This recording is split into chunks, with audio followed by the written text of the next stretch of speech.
wonderful to be here. When Eric asked me to speak, I was like, I don't know if this is a compliment or not, because it's Mayday. Like, he knows how low I've been. And I was like, yes, I am highly qualified to speak at this event. Sign me up. So I'm really honored to be here with you today. I was here at the last one and had the privilege of hearing Phil Sanders share his story. Was very vulnerable about how he had a brick and mortar that he had just launched prior to the pandemic, and then obviously COVID hit, and he ended up having to file for bankruptcy. And just the amount of pain that he experienced, which I thought was so cool, because how often do we really give people the mic to talk about loss? Which, I don't know if anyone's a word nerd like I am, but does anyone know what Mayday, like where it actually came from? Mayday? Anybody? Okay, well, it is French, and aider means to help, and the M apostrophe before it means me. So Mayday, which is, I think, how you say that in French, actually means help me, which I thought was so cool. And obviously, like, Whiteboard is an incredible branding agency. So this idea of Mayday, of this, help me cry for burnt out, exhausted entrepreneurs and creatives really spoke to my heart. And like I said,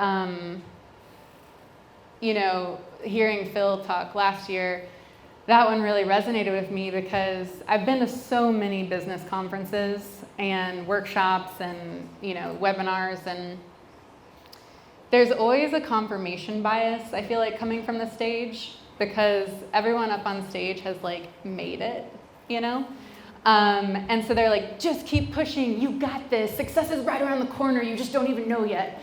And you're like, cool, I'm dying over here. Are you sure it's right around the corner? Because I've been doing this for 10 years, And then you'll hear people say oh yeah, it was year 13 when I had my breakthrough. And I'm like, oh my God, I don't know if I can do this for 3 more years, right? And so I literally went to California at a conference in January, and they had a breakout for Burnout. And this was a big conference. It was for, social entrepreneurs. I think I was the only nonprofit leader there, maybe a couple others. But yeah, it was really funny, because they had these breakouts, and it was scaling and growth and, leading teams and securing huge amounts of funding. And then it was burnout. And I was like, if I'm going to be really honest, I need to go to the burnout one, right? I need to go to that one, and that's a very humbling and vulnerable thing when you're in a room full of, seemingly successbut entrepreneurs. And there were 3 of us who self-selected for the Burnout Breakout group. But it was really beautiful, because we could sit and talk and share about our losses, and I think it's so important to have a place to talk about the struggles and the suffering that come with leading an organization, or doing creative work, or trying to run your own business, or like Paul said, even just leading teams, right? There was so much loss and grief that he shared about. And so, as Eric said, I'm no stranger to loss. I had a beautiful daughter. Her name was Skyler. She was diagnosed with a terminal illness at 2 months old. And we were told she'd be lucky to see her first birthday. So, as parents, what do you do with that, right? I mean, it was easy to want to go into a depressive state and, say, poor me, poor us, why did this happen? It's not fair. But at 2 months old, knowing that she might not see 12 months, we didn't want to waste a single second. And so we decided to make the most of our time together. And I figured I can be, depressed later on, after she dies, and I'll just soak up every second that I can to be present and full of love and joy and give her the best life I possibly could. So with the help of a researcher who dedicated her career to SMA, which is the condition my daughter had, spinal muscular atrophy. It's very similar to ALS in that muscles degenerate and there's no cure. And what I realized in reaching out to the researcher who dedicated her career, we were reaching out because we said, hey, all of the doctors in Atlanta, that's where we lived at the time, all of the doctors in Atlanta have said there's nothing left. And we are the type of people who want to help others. And so can we donate anything to you? Because her body's so frail that we can't donate organs, we can't even donate tissue. But could you use it for your research to help other families potentially come up with a cure or whatever you need to help other kids? And she was like, I mean, that's such a generous offer, and at some point we can talk more about that. But based on where you are, I believe you have more time, and that the doctors where you are just don't know what they're doing. So in 2010, the researcher took over her care. It was telehealth before that was a thing. And we were able to see 21 months with her before we had to say goodbye. And if anyone has kids, you know from 10 months when we were originally on hospice to 21 months, there's so much personality and growth that comes during that time. So it's a huge gift. And back to the word nerd part of my brain, in that grief of just trying to figure out, like, what is grief? How do I get out of this depression and this heaviness and this weight? Because after she died, it was awful.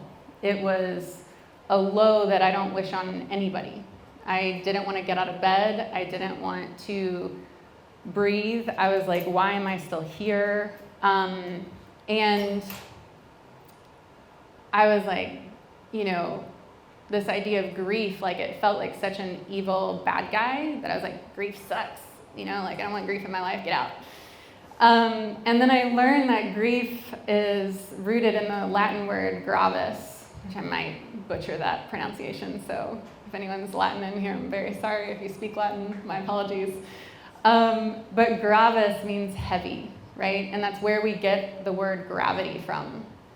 This idea of being weighty, that we're weighted down. And so I was thinking about that a lot because there's so much that we carry in grief, but it's not meant to be a burden to you as a villain, right? I really believe that grief is here to slow us down.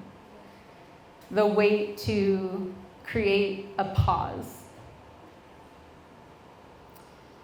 to look at our values, to look at our vision, and to look at our path forward to make sure that we're aligned and that everything is integrated so that we can achieve what we're hoping to achieve.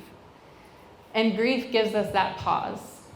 And it's something that I think as entrepreneurs, we need more of, because I think it can allow us to find a better path to the future that we want. Now, it's not something we like to talk about. I should know, I've been fundraising for this for 10 years. So things people don't want to talk about: death, money, and sex. I got 2 of the 3. It's been a really fun fundraising journey. It's very challenging. And as soon as I say, like, it's one thing to be like, hey, can we talk? I have this partnership idea. I'd love to see if you'd want to financially partner with us. And they're like, great, tell me more. And I'm like, so we help people who are dying. And people are like, okay, bye, I'm gonna go over here. I'm like, no, come back. We're really doing great things. But this idea of grief, right, of this heaviness, what we are uncomfortable with. We don't like talking about loss, and yet it's something that we all deal with, and not just through death, right? Like that's obviously the common one that we think of. But there's a huge weight that we carry professionally and personally. Losses like moving, right? Leaving behind a community and going to a new one. Job transitions where you're changing teams, or a buyout or an acquiring, where even though there are good things about it, there are also incredible griefs, right?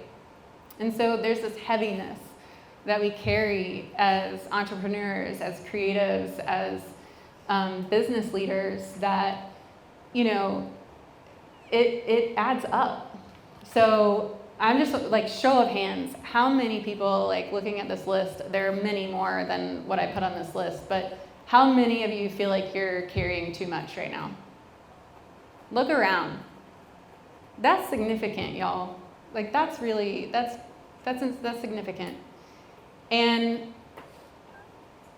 okay, do me a favor, keep your hand up if you just raise your hand. How many of you have asked for help? Keep your hands up. Oh, that was better than I thought. Way to go, guys. Way to ask for help. Because there are like so much pressure to do it all alone, right? Or like that help is weak, or that you're not strong enough, or there are all these things that we associate with asking for help. But it's what I think I want to really hold on to today is that oftentimes we look at failure as failure. We look at, oh, you know, we had to close down, or we didn't hit this goal, or we missed this mark, or whatever. But in reality, like, there's a level of grief there when we don't reach something or when we lose something, right? And if we just label it as failure, we're not acknowledging the feelings that we have inside that's actually grief, which means you're holding a lot of unresolved emotions and unprocessed feelings that will continue to build up in your body and create a level of unhealth and unwellness until you're willing to be present with it. So, really fun talk, guys, right? So glad you're here. But it's so important because, like, grief matters and it's here to help you. I really believe that grief is here to help you heal. Again, it's an invitation to pause and reevaluate. And so the goal isn't to get over grief. It's really to honor it, to feel it, and to help it move you forward with a renewed sense of purpose. So as I mentioned before, we've been taught a lot of things. We've been taught that asking for help is weakness, that pushing through is strength, that quitting is failure. But what if that's wrong? What if the same courage that drives us to start something also drives us to know when to stop? So I used to push through the pain. When I started leading, it started as Love Not Lost, and with Eric's help, we rebranded to Momento Foundation. But when it was Love Not Lost, I was, actually, I see Matt Reynolds here, you just took over the leadership of Plywood, and I was with Plywood as a startup and learning different strategies and methods. And one of the things that Jeff Schinneberger talked about was this idea of like sprinting and resting, right? These seasons of like go and rest and go and rest. But my problem was that I heard sprint and rest, but I was giving 100% to the sprint and then like 20% to the rest. So I was going full speed ahead on a full tank of gas, and then I'd rest and recharge my battery to like 20%, and then I'd try and sprint with 100% that I didn't have. And so my board member at the time, Austin Grigg, came to me and said, Ashley, I do not think that this is a sustainable model. And I was like, I agree. I'm dying. And he was like, okay, so like, let's talk about a different path forward.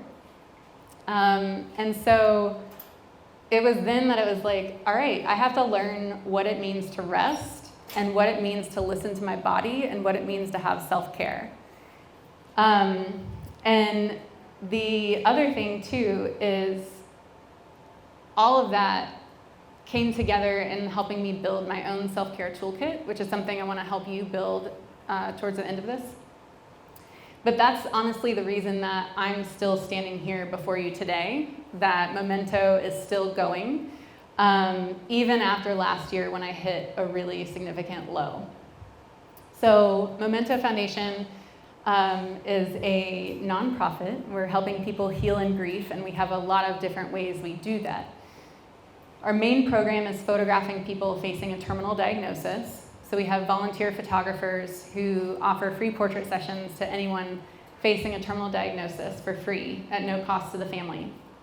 We give them beautiful prints, a photo box, and treasured keepsakes for their loved ones.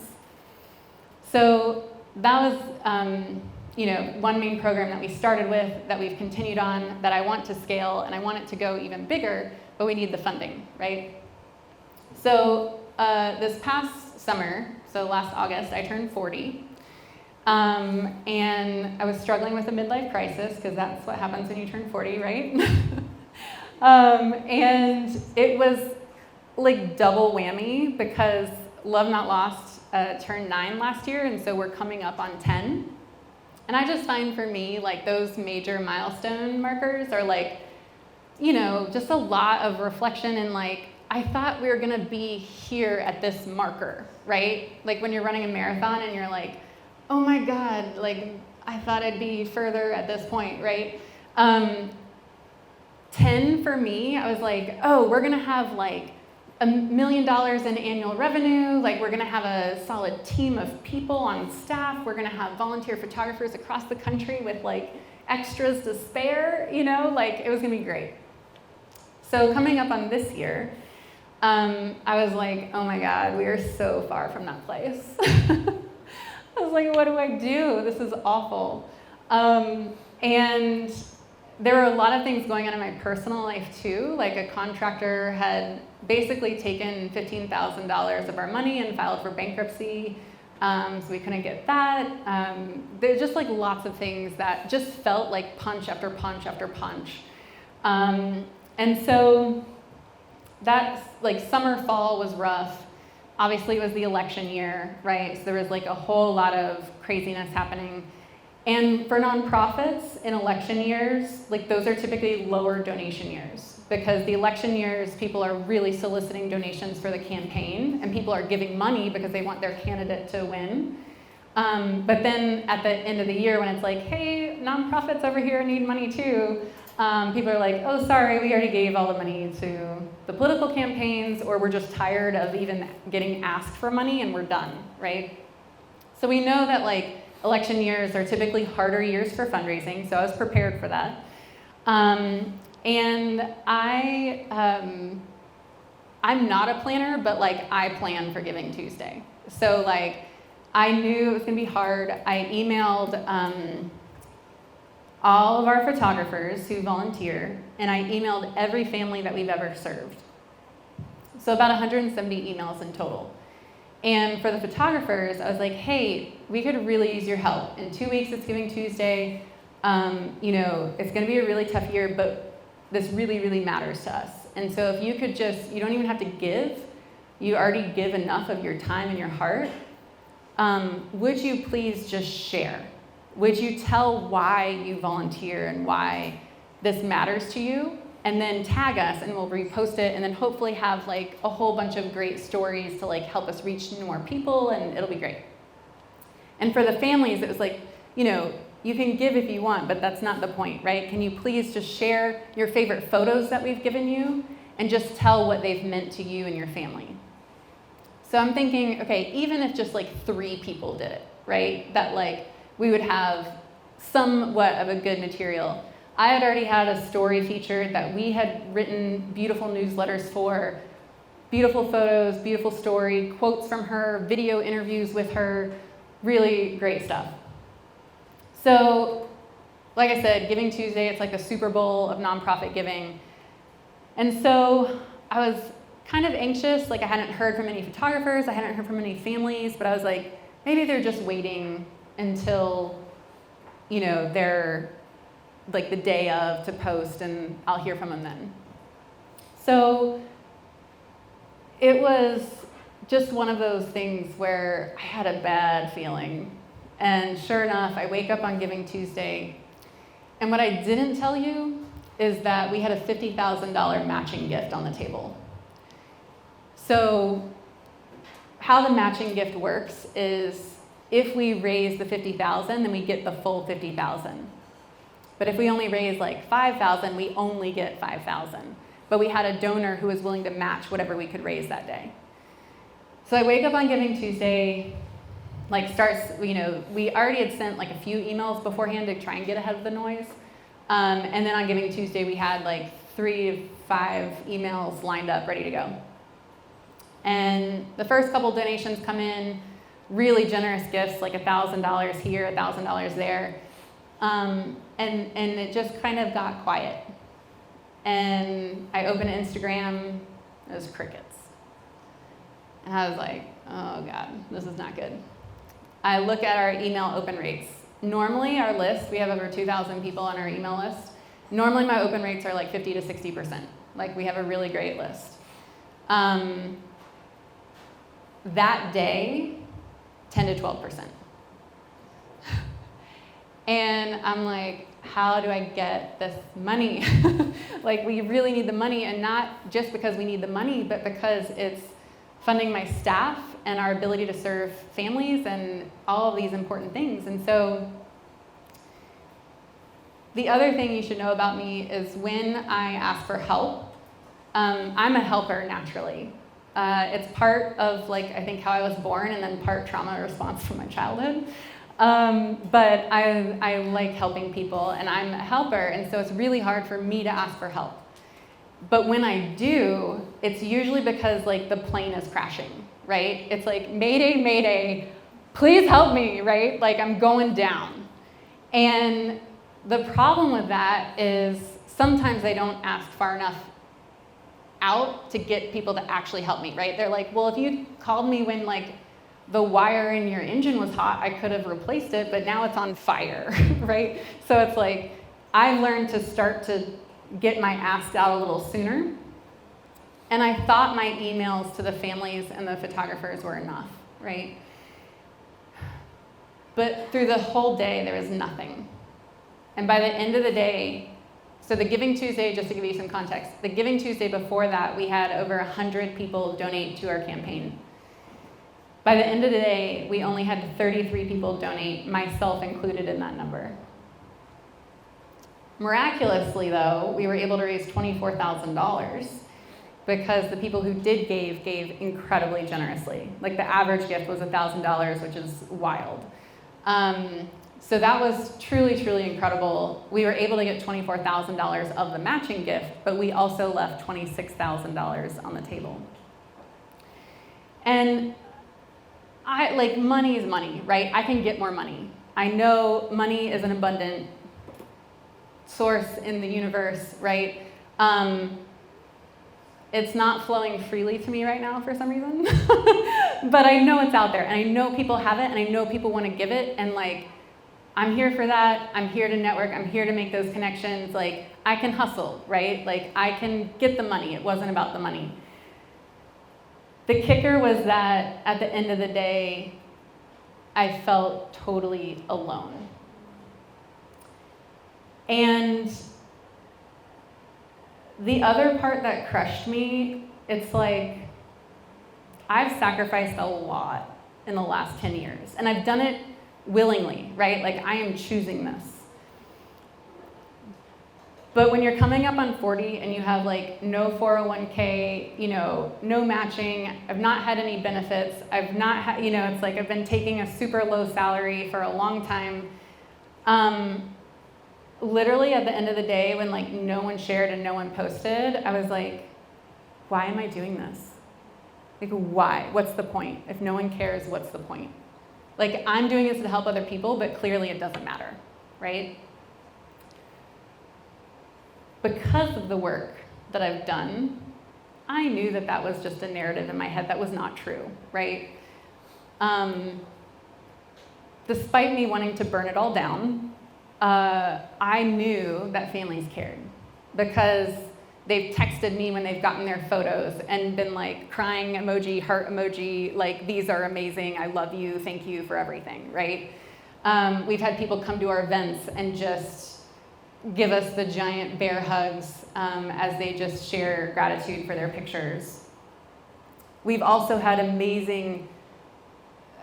of the most amazing gifts made by people choosing to give to us in lieu of flowers at their loved one's funeral to pay it forward for other families to have the same gift that we gave them, right? So I know it matters. I know people care. But in that moment, right, it was a moment where I felt so low and so alone and just like nothing that I was doing was worth it. And that was like the burnout place that I got to where it's just like, okay, like I have to acknowledge that like my own head scripts are a part of this, right? Like they're playing into the narrative that I'm telling myself that may or may not be true, right? In that moment, maybe no one cared because everyone else was burnout after the election, right? But so much of what we can control are our thoughts, which lead to our beliefs, which lead to our actions, which create our realities, right? And so when you like listen to the words that are going on in your head and listening to the words that you're telling yourself, they matter. And so I had to stop those narratives and get out of the victim mindset and say, okay, this is a grief. Like I'm grieving right now. This is more than a failure, right? This is a grief. We lost money. I'm probably gonna have to cut a staff member. I'm probably gonna have to cut some of the program that we have planned for next year. Like this all really sucks. But it's also a grief that I need to honor and feel and sit with. And we had a team meeting about it. And I was like, okay, like tears on the team call, like this is hard, right? And I don't know what next year looks like because with the new administration, obviously we've seen all of these cuts happening. I don't know if we're gonna survive. We're sitting in that tension right now. But I do know we need to slow down, right? We need to reevaluate and we need to get clear. We're already clear on our vision and our values. But really the clear part that our team is sitting with right now is what's the path forward. And so a long, 10 years of doing this work, plus 5 years of my own volunteering and helping and grief research and my own, digging through my own grief, I've learned that to heal, we have to grieve. To grieve, we have to feel. And to feel, we have to be present, even when it's really, really uncomfortable to sit with those unpleasant emotions. But in order to heal, and in order to really be with those present emotions, we have to know what those emotions are, right? We have to be connected with ourselves to feel them and acknowledge them and let them breathe. Like so often we take those uncomfortable feelings and we're like, nope, we'll deal with you later, right? Shove it down into my pinky toe, stay down there until I tell you to come out, right? And then what happens? I push through, I'm going, I'm hustling, and then I have a breakdown. I'm like, why did I have a breakdown? Well, those unprocessed, repressed emotions are down in my pinky toe, but they keep getting compiled and compacted, and before long, my leg won't move, and I'm like, what's wrong with my leg? And then before long, I'm in the hospital, I'm like, what's wrong? Why I'm in the hospital? And it's all of this stuff that has been built up, and if it doesn't take you out and force you to rest in your own health and wellness, it often comes out on other people, and truly in the most unexpected, unpleasant times where we end up hurting the people around us. And so in the spirit of Mayday, I want to just give you permission to grieve, to pause, to stop right now what you're doing and think, to sit with what you're feeling, what's come up during this talk, what's come up during the whole day that you've been sitting here in a place of burnout. I'll be honest, when I was putting together the slide deck, I called my husband and I was like, damn, I feel really low right now. I was like, reliving last year, this sucked. I was like, I don't even want to give this talk because I feel so bad about it. But it's so important and it matters. And this is why we're here, right? Mayday, Mayday, like, I need help. And so I want to give you permission to pause. Not because you're weak and not because you're a failure, but because sometimes the most entrepreneurial thing you can do is to choose yourself. And that's radical because we live in a hustle culture, right? Where it's profit, profit, profit, take, extractive, extractive, extractive. But how can we stop and support ourselves and listen to our bodies, give ourselves what we need, meet our own needs, and then give back to the people around us? So it's time to reevaluate. Again, the same vision that helps us see possibilities helps us see when those possibilities have changed. I'm dealing with that this year. Like, the possibilities for Momento are huge, right? We need people talking about grief. We need people supporting people who are hurting.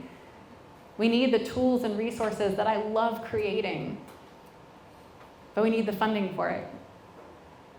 And am I the right person for this next season? Maybe it's time to pass the baton. I don't know. That's the tension that we're sitting with. And I think the question is, at what cost, right? What is it costing you right now to keep pushing, to keep going after that success, whatever that success is for you?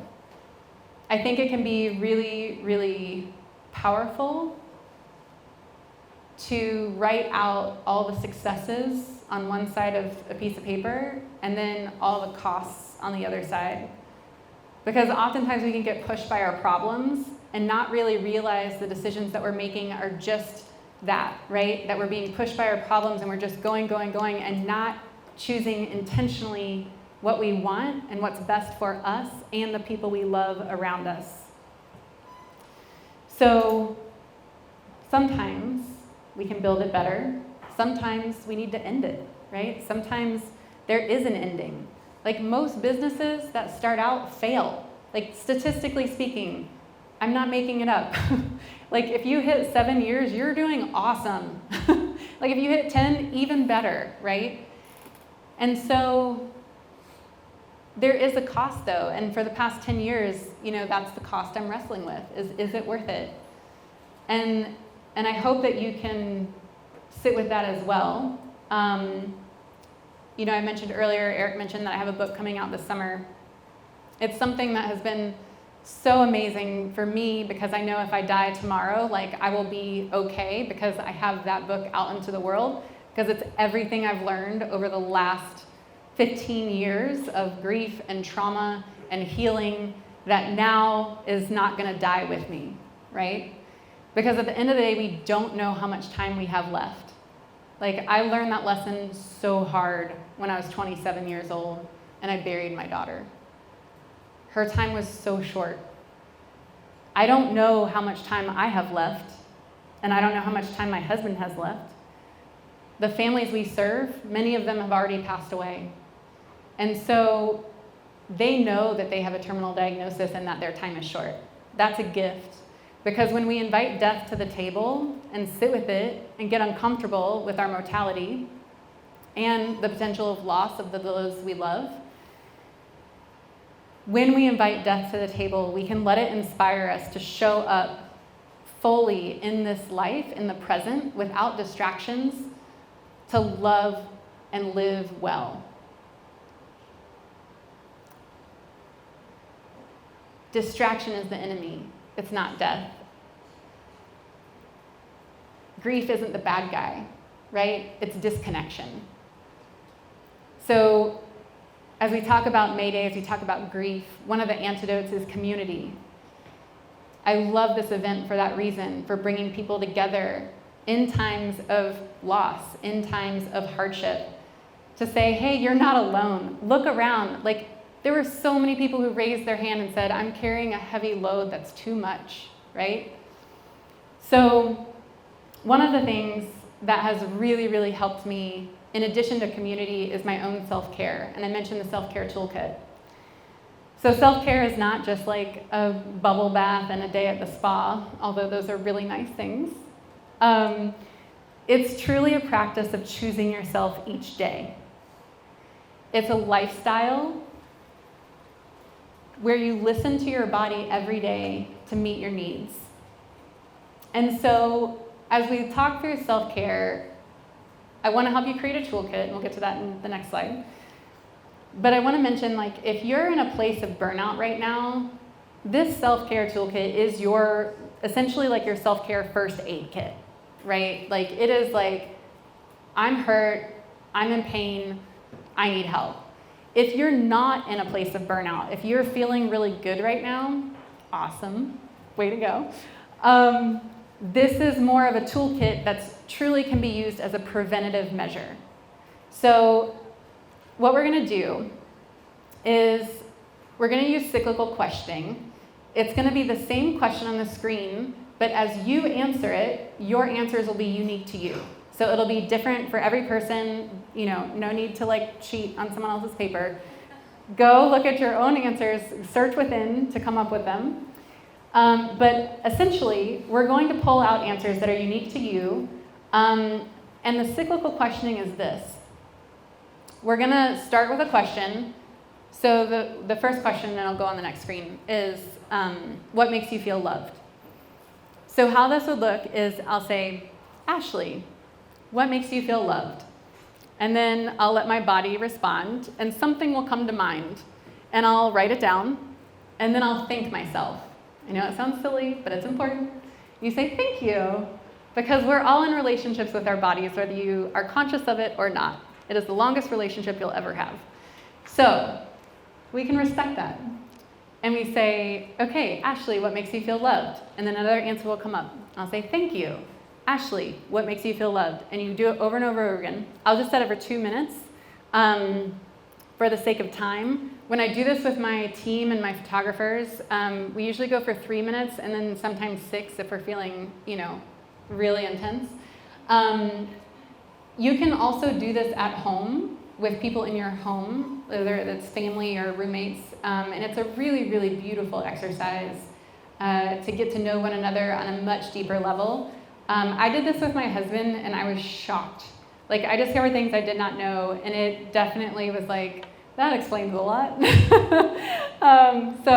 And in that case, you could do it with a partner, so verbally out loud. So I was like, Kyle, what makes you feel loved? And he would say an answer, and I'd be like, thank you. And the key is like no judgment, right? Even for yourself. If you come up with an answer and you're like, where did that come from? Don't say that, right? How you see yourself and the way we talk to ourselves matters. So that's why we say thank you. It's just an acknowledgement of like, that was an answer, and I appreciate it. No judgment, no critique, we're just gonna write it down. So hopefully you have space in your workbooks. If you don't, I don't know if we have any extra, but does anyone need extra space, or can you find places to write it down? Okay, great. Okay, so the first question, and like I said, we'll set the timer for 2 minutes, is gonna be what makes you feel loved? And so you can just start writing your list. We'll start now. And whatever comes up, just write it down. So keep writing. If you find that you get stuck, one way to kind of reverse engineer this is think about a time that you felt loved. And then think about, what was it that made me feel loved in that moment? Was it a hug from a trusted friend? Was it the warm sun on my skin? You know, whatever it is, that's a way you can reverse engineer if you find yourself getting stuck for answers. So keep writing. I did not think to get elevator music playing.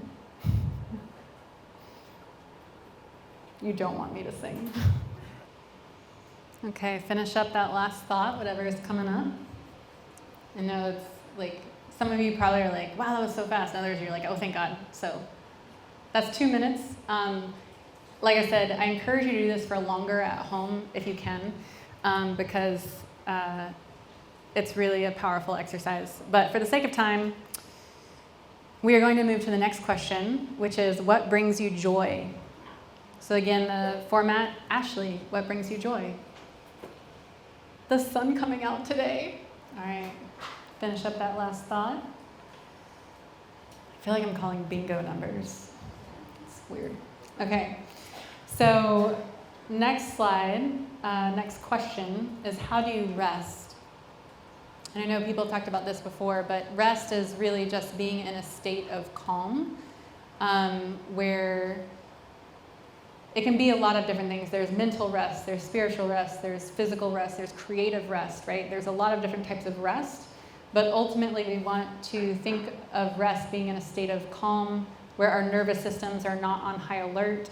And so however you rest, whatever helps you rest, you can make a list of that, so you can go ahead and get started. All right, finish up those last thoughts. And then the last one we'll do for the sake of time is, what drains your energy? So the other ones were more positive, additive, and then this is like thinking through what just makes you feel ugh. What zaps you?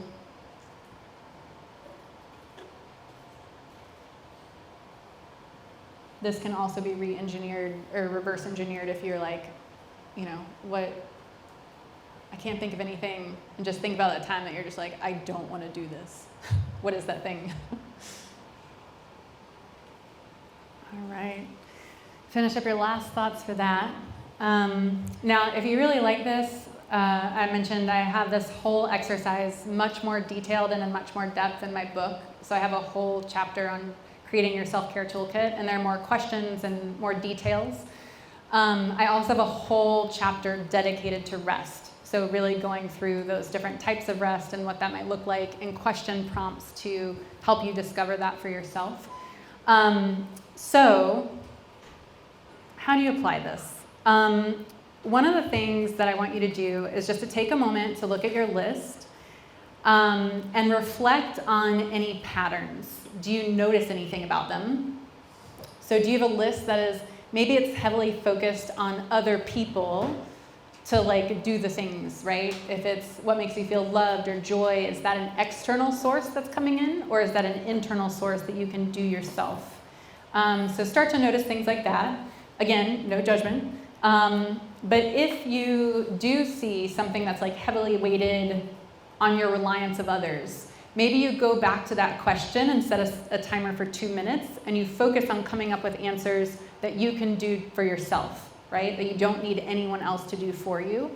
Not that like having other people do things for you is bad, that's part of healthy community, but we just don't want to be 100% dependent on others to do our self-care for us, right? And so when we look at this list, if you're looking at it as a preventative toolkit, one of the things I really encourage people to do is to ask what you can add to your life daily, what you can add to your life weekly, monthly, and annually. Now, I can't go to Italy every month, although that would be really awesome. Can I do it every year?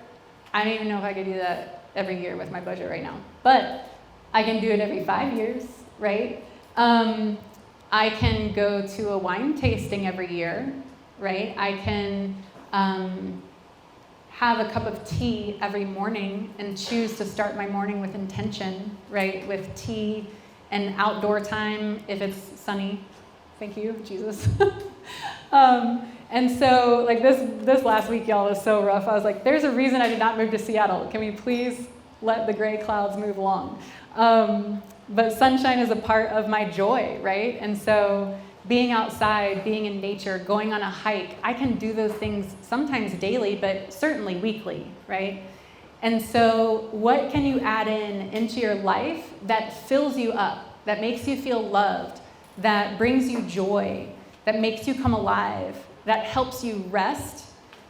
And then what are things that you can take out of your life on a daily, weekly, monthly, and annually basis that drains you, right? So my husband and I, we're looking at different systems in our house that were just like, these don't make sense and they drive us crazy. Let's fix it, And so there are little ways that we can support ourselves every day in every decision that are seemingly so simple if we can just be intentional about it. But so much of the time we aren't intentional. And so how we show up for ourselves matters. How you care for yourself matters. If you're looking at this as a first aid kit, right? If you're like, I'm burnt out, I need help. Clearly, like if you can start integrating these things into your life, that's going to be really helpful. But there are other things that are important when you're using this as a first aid kit, which is, what does your body need right now? And give your body space to answer you. So there's a time that and I'm wrapping up here, guys. There was a time that I had to photograph a baby that was here at the Children's Hospital in Chattanooga. And they invited me there. They said this baby wasn't going to make it. It was on life support. Would you come and photograph it? And I was like, yes, of course. But it was my husband's birthday. And so I was like, I can come this afternoon. My in-laws are coming in to bring us out to dinner. And I get there, and I start to photograph, and the mom comes screaming towards me going, no, no, no, no, no, no, no, no, no. And I was like, oh, God. Like, the nurse told me to start taking pictures. Like, what happened? So I go to the nurse because the mom doesn't speak English, and I'm like, hey, what the heck, right? Like, she's already in a traumatized state. I don't need to add more trauma. Why did you tell me to start taking pictures? She goes, oh, I forgot to tell you. The mom doesn't want any photos with the tubes in. So if you know anything about life support, the tubes are what keeps you alive. And so she wanted to pull the tubes out and then photograph her baby without the tubes as the baby was dying. And so I had to photograph that. And I wasn't prepared for it, right? Because they had just told me the baby was on life support. May I remind you, it was my husband's birthday.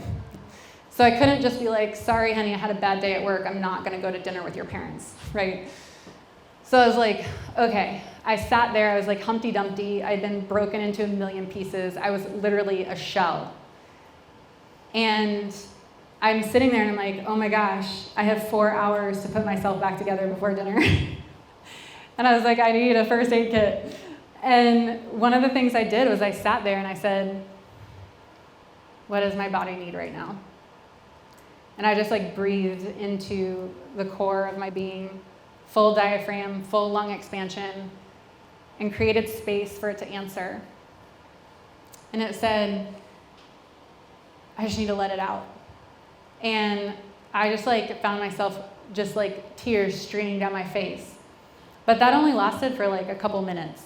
And I was like, okay, that's done, but now what, right? I'm like, what else do you need? And it was July 18th, my husband's birthday. It was a hot summer day in Chattanooga. And I was like, okay, I'm hot, I'm sad, I need to eat my feelings. So I went to Clumpy's.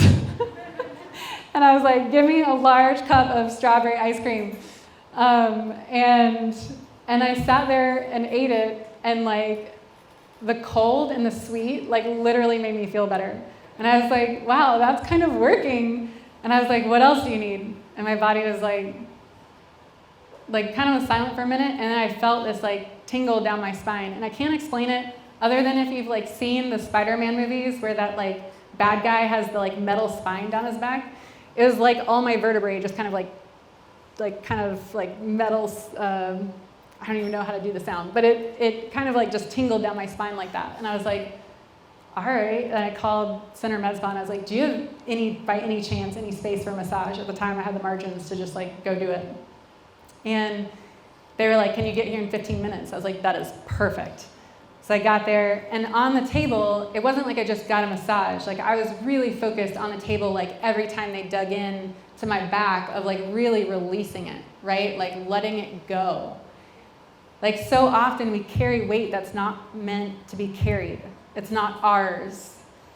And so it's like, how do we set that down? How do we let it go? And that was one of the ways I could be really intentional with just releasing it.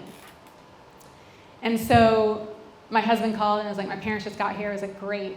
I was like, I'm actually kind of a functioning human again.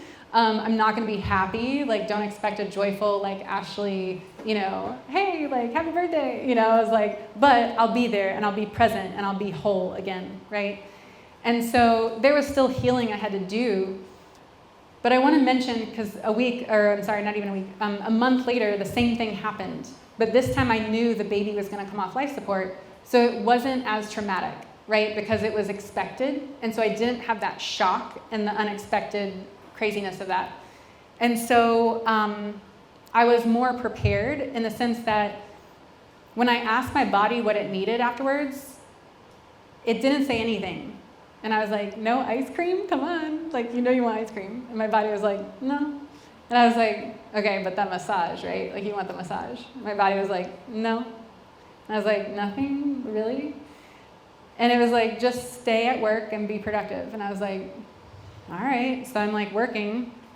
I had food at my office. My husband was working late. And so I just like worked into the night. And then at like 10 p.m., I'm a night owl. I do not like mornings, which is why I was not here this morning. Did not do creative mornings.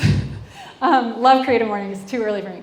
But I was listening and I was like, okay, my body is just 10 o'clock, shut it down, go home and rest and go to bed.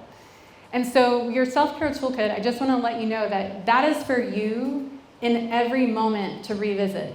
It's not like one thing is going to work every time, right? Grief is so unique because it's unique to you as a person, but it's unique to you based on your circumstances, which are constantly changing, right? Like even the grief of one person compared to another person is different because your relationship was different, just like the scenarios that surround your losses. So every time might look like a different solution, a different way to care for yourself. So don't get caught in the trap of like this one thing worked and so it should work, right? Don't should on yourselves. We often should on ourselves all the time, right? Don't get stuck in a pile of shoulds. It's awful. So let go of the expectations, create the space to listen to your body, and then give yourself that space to pause, right? It's so, so powerful to reevaluate. So lastly, I just want to remind everybody in the spirit of Mayday that it's important to say, I need help, right? It's important to ask for help when you're carrying something too much. And so for the last thing I want to do is just turn to the person next to you right now and share one thing. Let's just say, I need help with blank right now. And it's just really simple, and then come back to me. Just practice, whoever's next to you, just turn and say, I need help with. All right, I see people looking back at me already. So the break is coming up. I want you to continue these conversations, right? I want you to continue the conversation to say, I need help with this. And if you hear something that you can help with, offer help, right? We're a room full of amazing people. There are only a few of us that got to get on stage today, but I guarantee every single person in this room has an amazing story, amazing background, amazing experiences and talents, networks. We all have the opportunity to help people in this room who need it. So during the break, share what you need help with. Remember Mayday, right? I need help, and you're not alone. You're not alone. This room is full of people to help, to support one another. Life is hard. It doesn't get easier, right? As we get older, we face more losses. Certainly we have more joys, we have more love, but we also have more loss, because when we're doing life right, that happens. So practice asking for help.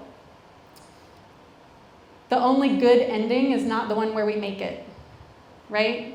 Good endings can be full of love, they can be full of health, they can be full of wellness, they can be full of family. Don't let other people's expectations determine what good is for you. Because sometimes the most entrepreneurial thing you can do isn't starting something new. It's grieving your losses, embracing uncertainty with courage, and knowing when to choose yourself. Thank you.